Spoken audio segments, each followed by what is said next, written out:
Sometimes we realize that when we are selecting a number, let's say 6, we also need the negative of that number.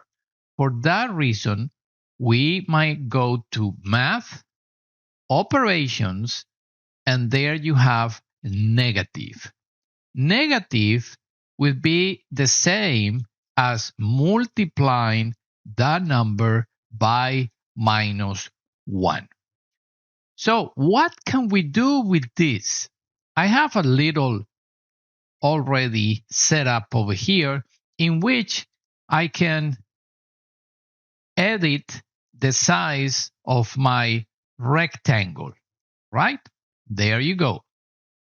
Now, I can set this one to 10, delete this number.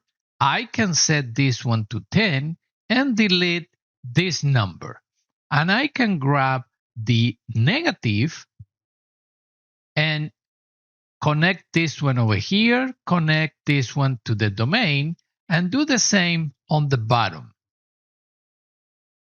Connect this one to the negative and the negative to the end of my domain.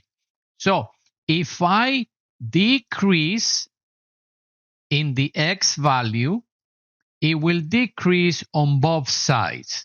If I decrease in the Y axis, it will decrease or increase on both of them at the same time.